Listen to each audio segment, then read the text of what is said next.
Isabelle Maréchal. Aussi pertinente que touchante. Fred Bastien. Let's go, on y va. Vous avez la chance de réellement changer les choses parce que vous êtes né dans une démocratie, ma gang de chanceux. Ça ne fait que contribuer à la polarisation au sein du conflit, mais de notre société aussi. On doit se comparer avec nous-mêmes. En compagnie de Fred Bastien. Salut Fred. Bonjour Isabelle. Alors, il semble, alors, on va évidemment parler un petit peu de tarifs. Oui. Qu'est-ce qui se passe sur les réseaux sociaux? Là, ce qui est fascinant, c'est que la Chine a décidé de riposter. Les manufacturiers chinois, en fait, Oui. pour être plus précis, ont décidé de riposter sur TikTok Exact. au tarif de Trump.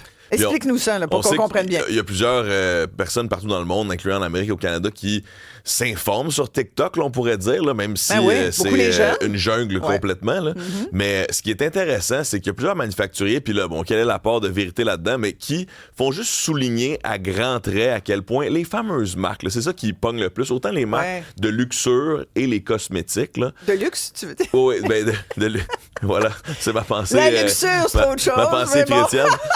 Les marques de luxe et de luxure. Mais bref, les marques de luxe qui sont fabriquées en Chine, dans le fond. Puis bon, on le sait, là, que, tu sais, il y a à la fois cette vérité et ce mythe que, bon, de la même usine là, que sortent les sacs Prada ou Louis Vuitton. Ouais. Là, ben, tu sais, c'est controversé parce que Louis Vuitton réplique ce matin, là, il y a des gens qui essaient de contrôler le message en disant non, c'est en Europe que ça se fait. Bref, tu sais, faut plonger là-dedans, c'est compliqué de distinguer le vrai du faux, mais la réalité, c'est Mais que... on dit que de la même usine en Chine sortent les vrais puis de l'autre bord les faux? Exact. On dit ça, ouais? Oui, ça, c'est quand même... On en parle souvent sur Internet, puis c'est ce que les manufacturiers chinois semblent dire ce matin. Puis là, on voit vraiment des gens, là, des Chinois et des Chinoises dans leur manufacture, dans leur salle de montre, qui dit, écoutez, regardez, c'est nous qui faisons ces sacs-là. C'est ça. C'est quoi la différence? Tu sais, on a une dame qui dit, voilà, c'est 2 $. Ce sac-là, c'est 2 $, alors que c'est vendu 1000%, 2000% plus cher, là, ici en Occident. Ouais. Alors, eux disent, ben peut-être que pour souligner l'absurdité des tarifs, ben on va rappeler aux gens que on fabrique des affaires pour pas cher, puis que la marge, le vrai tarif, dans le fond, la marge, ben c'est la marque. C'est le fameux logo qu'on appose dessus. Parce que là, il y a toute l'histoire, effectivement, là, dans la même usine, il y en a un qui sort à gauche qui va se faire ajouter un logo puis qui va se faire vendre 5 000 $, alors que l'autre va se faire vendre 2 $ quelques sous. Que ça soit dit sur les réseaux sociaux, c'est une chose comme, bon, en même temps, si on fait nos recherches, mais là, il faudrait les faire de façon plus précise, mais disons que si je pose la question sur Dr. Google, où sont faits les sacs Vuitton, ça me dit les sacs Vuitton sont fabriqués exclusivement dans les usines en France, en Espagne, en Italie, aux États-Unis. Exact. La source, c'est bien sûr le site de Louis Vuitton. Alors, voilà. comment on trouve la vraie réponse? Ben oui, exact. Puis, tu sais, encore une fois, on sait que les compagnies sont bonnes pour acheter des virgules, des phrases, des mots, tu sais, fabriqués, mais est-ce que ça veut dire que, tu sais, puis bon, on revient aussi aux Chinois sur les réseaux sociaux. Ouais. Moi, j'ai même vu là des gens qui disaient, écoutez, vous pouvez inventer une nouvelle industrie du tourisme de gens qui vont entrer en Chine, acheter un paquet de sacs et les ramener en Amérique pour éviter les tarifs. T'sais, évidemment, ça, on ne peut pas faire ça. Là, c'est très compliqué. Mais donc, effectivement, faire attention à tout ce qu'on voit sur Internet parce que c'est du marketing. Il y a de la propagande de tous les côtés. Mais de voir les Chinois qui, on dirait, lève le voile là, sur cette manière de créer. Puis aussi, on sait que... En rappelant aux États-Unis, dans le fond, c'est pour vous, là, mais ça va juste vous coûter plus cher parce que c'est nous qui fabriquons tous ces objets de votre vie quotidienne. Exact. Ce qui est très juste, dans le fond. Et aussi, c'est toute la question de... comment est-ce qu'on peut vraiment structurer cette industrie-là, l'industrie de la luxure, comme je disais tantôt, à quel point la marque a un impact, mais c'est pas juste les objets de luxe comme des sacs à main ou des choses comme ça, c'est plus large que ça. Là. Exact, mais là, la tendance qu'on voit dans les derniers jours, c'est vraiment pour ce qui coûte assez cher là, pour démontrer l'absurdité de la chose. Puis, tu sais... Mais on a parlé des téléphones cellulaires, les iPhones. Là. Bon, finalement... Qui, là, soudainement, aurait une exemption. Mais là, allons-nous en avoir une exemption ou non? Parce que là, bon, récemment, Loutnik disait non, mais les micro-puces, ça va retourner. J'ai regardé le cours de l'action de Apple ce matin, ça bougeait pas trop là, dans les dernières minutes. Là, peut-être que ça a changé depuis. Parce que là, la semaine dernière, dès qu'ils ont annoncé l'exemption sur les téléphones, le stock d'Apple a explosé. Donc, tu sais, encore une fois, on demande... On n'appellera plus ça des des délits d'initiés. On va appeler ça un festival d'initiés. Là. Ça va être... C'est terrible. C'est absolument fascinant. Puis... T'as vu... Oui. Donald Trump dans le bureau ovale, ça a beaucoup circulé sur les réseaux sociaux.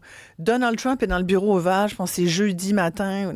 Et là, il est avec plein de bonzes ultra friqués, des gens d'affaires. Mais il a dit, this guy made 950 million. This guy made 500 million.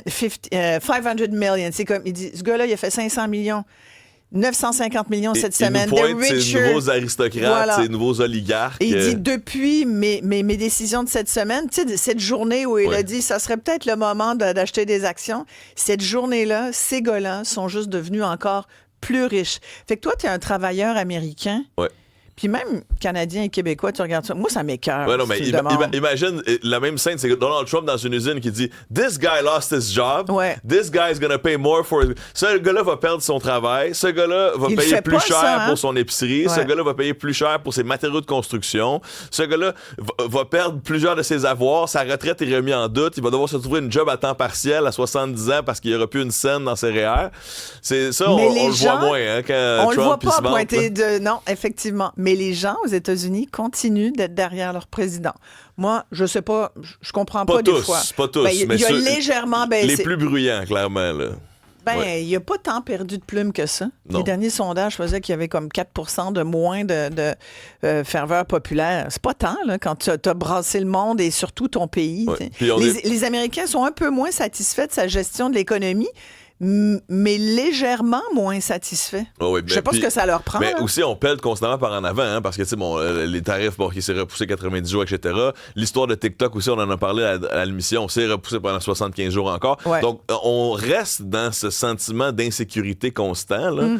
Donc, serrons-nous les coudes. Mais tu sais, on parle de TikTok, ce qui est délicat là-dedans, puis qui est même, ça peut être délicat, puis ça peut devenir même très inquiétant, c'est que si on prend les jeunes, par exemple. Puis je lisais un truc là, en fin de semaine où je trouvais que c'était intéressant de se poser la question. On est en campagne électorale, nous aussi.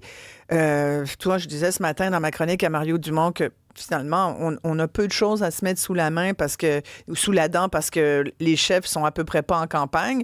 Bien, Pierre Poilievre essaye, mais l'autre est premier ministre déjà d'office, puis il préfère ce rôle-là. Alors bon. Mais quand tu regardes les jeunes, eux, ils s'informent où? Et il y a TikTok qui ressort encore. Les réseaux sociaux, beaucoup. Voilà. Oui, puis aussi, je veux dire, ça, c'est dans un contexte où, depuis plusieurs mois au Canada, on n'a pas accès aux nouvelles sur Facebook et Instagram. Là. En plus, donc, t'as raison. Effectivement, c'est une majorité des 18-24 qui s'informent sur les réseaux sociaux.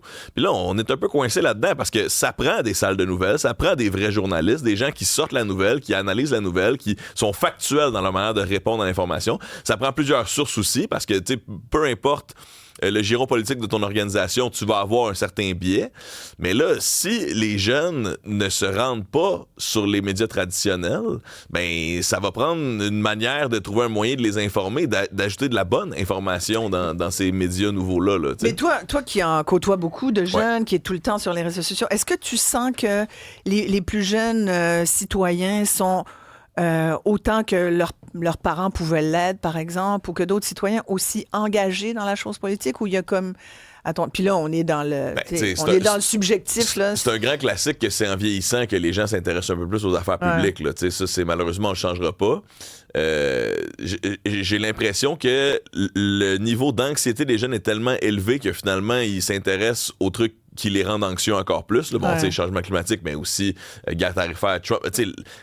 L'accès à la propriété, là, c'est l'espèce de désespoir. Le désespoir de la jeunesse à voir se projeter dans le futur, c'est très difficile. Là. Je parlais à des amis récemment qui essaient de conseiller leurs frères, leurs sœurs de la génération Z à trouver des emplois. Hey, si les milléniaux ont trouvé ça difficile, là, la génération Z semble avoir encore plus de difficultés à trouver des opportunités et à avoir de quoi de stable. Donc, moi, je leur envoie ma solidarité. Puis écoutez les ondes FM, chers jeunes. Les ondes FM, là, ça coûte rien. Hein? Dès que vous avez une antenne chez vous à la maison, vous pouvez écouter Isabelle Maréchal et toute la programmation du 92.5 FM. Mais la beauté de la chose, c'est qu'on est aussi numérique. En plus! Tu vois? Fait que, bon, on est couvert. Oui. Et on a un TikTok, mesdames et messieurs. Oui, alors, il n'y a pas juste les Chinois manufacturiers qui sont sur TikTok. Il y a aussi Isabelle Maréchal et toute l'équipe de Cube. Oui, monsieur. Voilà. Merci beaucoup. Puis nos TikTok, Fred, marchent super bien. On travaille là-dessus. Oui. Merci. Merci, Fred. Salut.